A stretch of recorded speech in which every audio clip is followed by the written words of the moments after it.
어떤 어부가 열심히 일해서 돈 많이 벌어서 행복하게 살려고 했어요. 그래서 이제 고향을 떠나지 않고 계속 고기를 잡는데 문제가 있습니다. 자기가 고기를 잡는 앞바다에는 암초가 굉장히 많다는 거죠. 아무리 열심히 하려고 해도 암초 때문에 그물이 찢어지거나 고기가 제대로 잡히질 않아요. 그래가지고 내가 열심히 하면 무엇하나 이렇게 잡히질 않는 걸 하면서 세상을 한탄했습니다. 그리고 나서 일을 하기 싫죠? 그래서 맨날 술 먹고 게을리하고 이렇게 지냈어요. 보다 못한 한 지혜로운 노인이 와서 그 사람에게 말합니다. 자네는 왜 일하지 않고 그렇게 흥청망청 세상을 살아가는가? 그랬더니 젊은 사람이 말해요. 안 그래도 저는 열심히 일을 하려고 했습니다. 그런데 보십시오. 우리 앞바다에는 암초들이 상당히 많지 않습니까? 근데 어떻게 고기를 잡으라는 겁니까? 저쪽 지역에 한번 가보세요. 거기 가보면 암초가 없기 때문에 많은 사람들이 고기를 쉽게 잡는데 나는 왜 이 암초에서 쉽게 잡지 못합니까? 그 사람들이 2시간 만에 잡을 수 있는 것을 나는 5시간 동안 해야 기껏 채울까 말까 한데 내가 이렇게 힘들게 살아서 무엇합니까? 라고 노인에게 말했대요. 그랬더니 노인이 이렇게 말합니다. 정말 자네는 그렇게 생각하는가? 다시 한번 생각해보게. 암초가 없다면 새우가 없다네. 새우가 없으면 물고기도 있을 수가 없지. 지금이야 상황이 좋아서 저 앞바다에 고기들이 많다고 하지만 이제 어려운 때가 오면 자네는 그것을 알 수 있을 거네 라고 말했어요.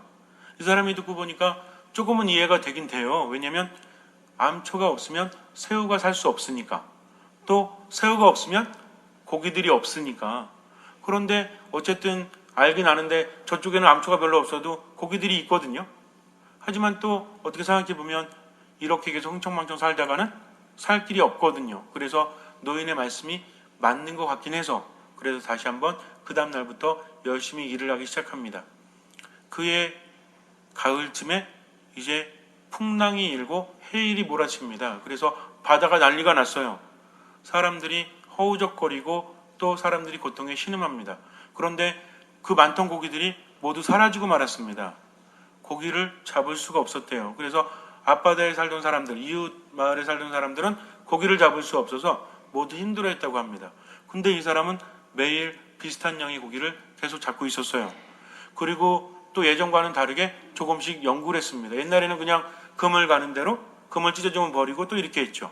근데 이제는 뭔가 좀 달라져야 되겠다라는 생각을 하면서 어디에 암초가 많고 어떻게 그물을 던져야 되는지, 그리고 어디에 고기가 많고 어떤 식으로 그물을 개조해야 되는지 이것을 생각했다는 거죠. 그러다 보니까 기술은 점점 늘고 장비도 거기에 맞게 형성이 되고, 그리고 아무리 상황이 안 좋아도 고기는 계속 많이 잡혀갔다는 겁니다. 다른 사람들은 잡지 못해서 살기가 힘들었지만 이 사람은 계속 고기를 잡을 수 있었어요.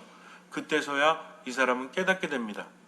즉, 내가 여태까지 어려움이라고 생각했던, 내 삶을 막았던 것이라고 생각했던 것들이 위기에서 나를 구해줬다는 거죠.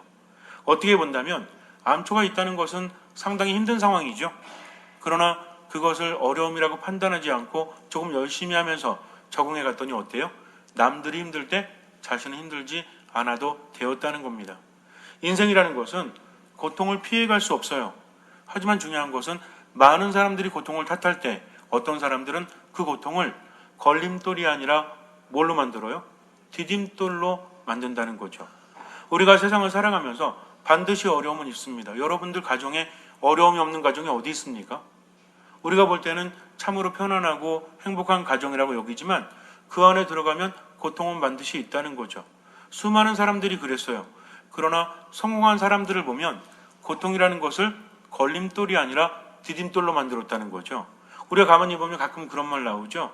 어떤 사람이 노숙자의 삶에서 회사의 CEO로 바뀌었다 하면서 사람들에게 희망을 주지 않습니까? 그러나 중요한 것은 수많은 노숙자들이 다 CEO가 된 것은 아니라는 겁니다. 중요한 건 뭐냐면 노숙자이기 때문에 경영자가 될 수 있다는 도식은 성립되지 않는다는 거죠. 어떤 사람이냐에 따라서 반드시 다릅니다. 우리가 보통 그런 말 하죠. 실력 없는 목수가 뭐 탓한다고? 연장 탓한다고 하지 않습니까? 우리 인간은 그래요. 자꾸만 내가 힘들고 괴로우면 그 탓을 나에게 돌리고 싶어요? 아니면 다른 데로 돌리고 싶어요? 다른 데로 돌리고 싶어하는 것이 인간의 본능적인 심리 구조래요. 그러니까 내가 이렇게 힘든 것은 누구 탓이다? 조상 탓이다. 부모님 탓이다. 또 자식 탓이다. 내가 이렇게 괴로운 것은 며느리가 우리 집안에 잘못 들어와가지고 그러니까 이렇게 힘든 거다라고 생각을 합니다. 또 어떤 분들은 반대로 시어머니 잘못 만나가지고 이렇게 힘들다라고 생각을 해요. 그러나 중요한 것은 그런 생각을 할 때 이미 판단을 하는 거죠. 한 가지는 해결이 돼요.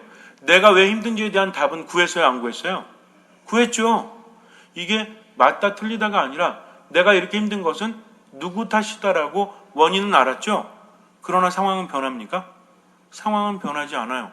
가장 중요한 것은 자기 자신의 탓은 하지 않는다는 거죠. 옛날에 어땠습니까? 부모님이 돈을 대주지 않아서 공부 못했죠. 또 책 살 돈이 없어가지고 공부도 못했죠. 그러다 보니까 우리 어르신들 어떻게 생각하셨어요? 책도 많고 부모님이 뒷받침해주면 공부 잘할 거라 생각했죠? 요즘 애들 어때요? 책이 없어요? 공부할 방이 없습니까? 그래도 안 해요. 즉 그것이 가장 기본적인 것은 아니라는 겁니다. 중요한 건 내가 어떻게 생각하느냐라는 거죠. 고통은 모두에게 다가와요. 하나님을 믿는 사람이라고 해서 고통스럽지 않겠습니까? 그래요? 때로는 믿는 사람이 더하잖아요. 그렇지 않습니까? 어떻게 생각하십니까? 하나님을 믿는 사람에게는 정말 고통이 피해간다? 그렇지 않아요. 똑같이 고통을 겪는다는 거죠. 근데 이상한 건 무엇입니까? 정말 그리스도인은 고통에 짓눌리지 않는다는 겁니다. 쓰러질 수는 있어요. 그러나 판단하거나 포기하지 않습니다. 모든 포기와 절망은 어디서 오는지 아세요? 판단에서 옵니다. 나는 이럴 수밖에 없지. 아이고 내 팔자야. 이런다는 거죠. 팔자 타령하는 사람은 판단해요. 그럼 상황은 나아지지 않습니다. 절대로 나아지지 않아요. 그러나 하느님을 믿는 사람은 팔자 타령하는 것이 아니라 무슨 타령이에요? 따라하세요. 섭리 타령. 섭리 타령이에요. 섭리 타령. 팔자 타령과 섭리 타령은 뭐가 달라요? 아이고 내 팔자야 하면서 모든 것을 포기하고 절망으로 빠져들지만 섭리 타령은 그래요. 내가 지금 힘들지만 나를 너무나 사랑하시는 하느님이 나를 도와주신다. 그래서 주님의 도우심이 없이는 나는 아무것도 할 수 없지만 그분이 도와주시니까 나는 절대로 포기하지 않는다 하면서 하느님의 뜻을 삶 안에서 실천하죠. 그럼 누가 함께 하십니까? 하느님께서 함께 하시죠. 하느님이 함께 하시면 뭐가 일어나요? 기적이 일어난다는 겁니다. 그러나 하느님께서 뭐라고 하세요? 내가 대단해서 네 삶의 기적을 일으켰다라고 말씀하지 않으시고 예수님이 늘 하시던 말씀, 너의 믿음이 너를 구원하였다 라고 말씀하신다는 겁니다. 진짜 그리스도인은요, 하느님을 믿기 때문에 때로는 내 삶에 어려움이 있어도 절대로 포기하지 않는다. 그리고 판단하지 않는다. 그래서 지금의 이 괴로움은 나의 걸림돌이 아니라 디딤돌이 될 것이다 라고 말한다는 겁니다. 근데 재밌는 건 뭐냐면 내 삶의 문제가 하느님께서 주신 시련일까요? 그렇지 않아요. 대부분 누구 때문이에요? 솔직히 요만한 고통이 커지는 것은 나 때문 아니에요. 내 마음이 꼬이고 내 느낌이 꼬이고 이러다 보니까 때로는 쉽게 풀어질 것도 크게 만들어지지 않습니까? 그러니까 우리는 누구 탓해야 돼요? 사실은 성당에 왔을 땐 누구 탓해요? 내 탓하잖아요. 밖에 나가면 누구 탓해요? 제가 성당에서 가만히 보면 자기 가슴 두드릴 때 세게 두드리면 못 봤어요? 내 탓이요, 내 탓이요, 내 탓이요. 밖에 나가면 그냥 네 탓이야 이러잖아요. 그러니까 얼마나 많은 문제가 발생합니까? 우리는요 얼마나 교만한지 몰라요. 내가 누군데 나한테 그럴 수 있어? 라고 하면서 하느님은 온데간데 없이 사라지죠. 이렇게 말하지 않아도요 삶 안에서 조금 힘들면 기도해야 되는데 하느님 멀리하고 하느님 믿지 못하고 무당을 찾아간다거나 또는 자기 식대로 문제를 해결한다거나 그러니까 기적이 일어나지 않는 겁니다. 어떤 사람은 그래요. 열심히 봉사는 해요. 성당에 와서 열심히 봉사하고 각 구역에서 열심히 봉사해. 근데 얼굴 보니까 늘 어때? 화가 나 있어. 화가 난다 이러면서 그냥 누가 건드리면 뻥 터지려고. 그러니까는 맨날 싸움이나 하고 어디 가서도 저 사람은 참 힘든 사람이야 라는 말을 듣는다면 그 사람은 일은 하고 있지만 하느님의 일을 하는 겁니까? 안 하는 겁니까? 자, 이제 여러분들이 익힌 걸 써먹으셔야 돼요. 하느님이 계신 곳에는 뭐가 있죠? 물론 기적이 일어나지만 하느님이 계신 곳에는 기쁨이 있어요, 없어요? 행복이 있어요, 없어요? 그렇다면 죄라는 것은 결핍이라고 그랬죠? 뭐의 결핍이라고 그랬어요? 하느님의 결핍, 사랑의 결핍, 선의 결핍이라 했습니다. 기쁨이 없는 게 문제라는 거죠. 평화가 없는 게 문제라는 겁니다. 분노가 있는 곳에 기쁨이 있다? 너무 기뻐서 분노한다? 말이 돼요? 너무 행복해서 짜증나? 말이 안 돼. 농담할 수는 있죠. 너무나 감사해서 슬퍼요? 말이 안 돼요. 기쁨이 있는 곳에는 슬픔이 없습니다. 행복이 있는 곳에는 분노가 있을 수 없다는 거죠. 바꿔서 말하면 하느님이 계신 곳에는 뭐가 없어요? 미움이 없고 증오가 없고 우울함이 없고 절망이 없다는 겁니다. 그러면 열심히 봉사는 하는데 맨날 얼굴을 찡그리고 있고 속에는 분노가 터질 것 같아요. 이 사람은 봉사하지만 누가 함께하지 않으세요?